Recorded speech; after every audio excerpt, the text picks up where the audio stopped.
Who's ready to get a little bit better? You should comment, yes, okay, or scream it real loud. I'm excited about this little conversation we're gonna have here because I tell you what, I do like a lot of masterminds every week, and I do a lot of one-on-one coaching, and I'm having some challenging conversations with a lot of my clients and my friends because it seems like times are shifting in the business landscape, the economic landscape. I'm not getting into the big things, but let's just say some times change. And here's the thing, guys, things don't really have to shift a whole lot if people's perception of reality shifts a whole lot. So when people start acting more in fear than they do in abundance and growth and vision and purpose, then it shifts some things in the landscape. Now, that's no reason for you as a business owner or in whatever career profession you're in to be nervous, but it leads me to this conversation I want to have, because a lot of times we can get into this place and we're like, nothing's working. Like, I did this and I did that and I tried this and I tried that. What do I do when nothing is working? Have you ever felt that way? I know I've felt that way. And here's the answer I want to give you. I'm going to give you some real practical things. I actually did a little bit of this exercise on myself this week, so it's coming out of the overflow. What do we do when nothing's working? Here's the foundational principle. Ask better questions. I mean, what do I do when nothing's working? That's a sucky question. Stop asking questions like that. What do I do when the economy sucks? What do I do when there's an election and people are walking around in fear? What do I do when transactions are down, when clients are down, when I'm hemorrhaging clients? Like, what do I do when it's all going to crap and I don't know? I don't have any answers. What do I do?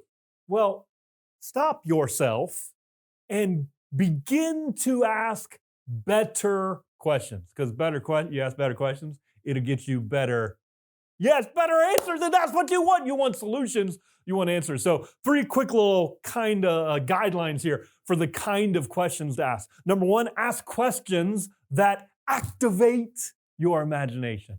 I had a friend of mine, and he was sharing a little story with me about a massive breakthrough that occurred in his life in a way that was beyond comprehension. Literally, there was hundreds of thousands of dollars transacted because of the goodness in someone else's heart. Like that, like, has anybody written you a check for $300,000-$500,000 recently? Has that happened for anybody? And as soon as he shared it with me, I started to activate my imagination. I started to ask better questions, and I started to think about some things going on in my life. And I was like, well, if that happened for him, well, how could this thing over here that seems pretty big and a challenge and like, man, I don't know all the deal. How could that happen? And here you go. Ready? How could it happen and it be easy? How could the impossible happen with little effort? How could that debt that you're freaking out about, how could that be turned upside down? Like in a moment, in an instant. And see, when you start asking different questions that activate your imagination, all of a sudden your brain begins to go to work and start to look for things you weren't even looking for. I did this to myself, and I started journaling, and I asked myself a question. I'm not going to tell you what it was, but I was like, well, how could that happen and it be easy and like crazy, like literally language I would use, supernatural, like divine intervention. Like how could God do this and just like blow my mind beyond my imagination? And I literally journaled like a page and a half. And then the next night I woke up in the middle and I was like, ooh, here's another idea. And I wrote it down. And that one kind of made me laugh a little bit, but it was pretty cool. And it could totally happen.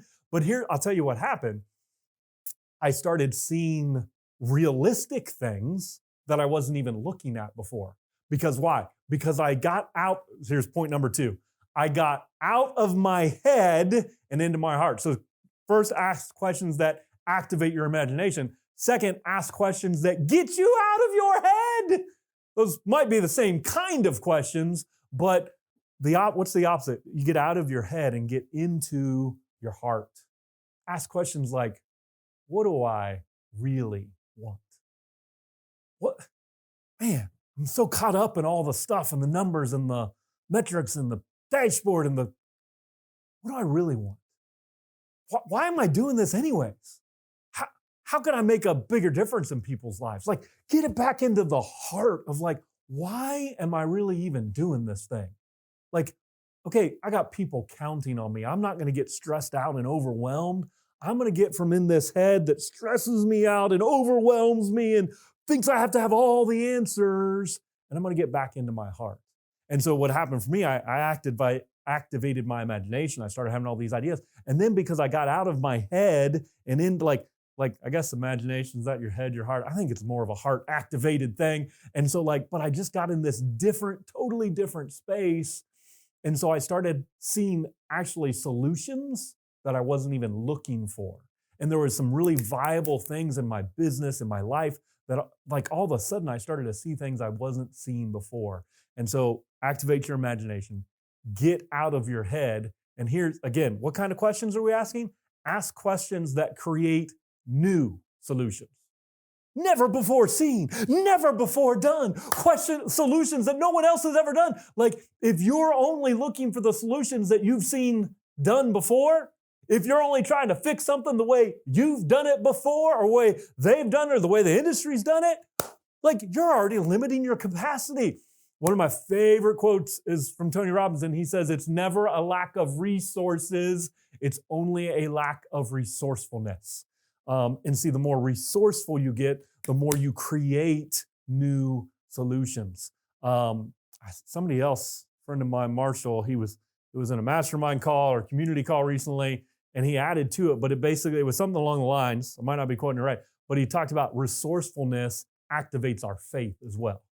Like, because when I'm starting to get resourceful, then all of a sudden I'm activating something that taps into that higher power. And so create new solutions. How has this never been solved before? How could this, like, if I took the limits off, if I took the boundaries off, what could this look like if we solved this in a new way? What could this look like if someone else solved it? If I went to a stay-at-home mom and I said, here's my business problem, how do you think she would solve it? If I went to my 10-year-old who is a master at building Minecraft creations, and I said, hey, here's my business problem, obviously in language that he could understand, how would he solve it? Oh my gosh, if I got together a group of people, and by the way, okay, so those are 3 ways you should ask questions. Bonus for you when you do these things, activate your imagination, get out of your head, create new solutions. You know what? Don't do it alone. Get the right people in a room, people you trust, and not people that are the same as you. Get the right people in the room with experience that's different than yours, that's with expertise that is different than you, the passions that are different than you. Get a diversity of people in the room when you're doing these things, because like I just had a session for about an hour and a half, and I think I did all 3 of these things in one session, and we started putting stuff up on a whiteboard. Oh, there's another bonus. Put it on a whiteboard, write it down, journal it out.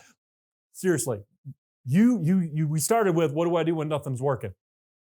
The truth is, there's some things that are working, but you're asking dumb questions that make it look like nothing's working. Buy the book, The Gap and the Gain by Benjamin Hardy and Dan Sullivan. That's a great little shift of perspective for you. Don't even ask the question, what do I do when nothing's working? Because the truth is, a lot of stuff is working. You're still here. You're still standing. You got this. You can overcome. You can find solutions. In fact, you have a 100% track record of keeping yourself alive and moving into the next day. So do not doubt yourself. You got this.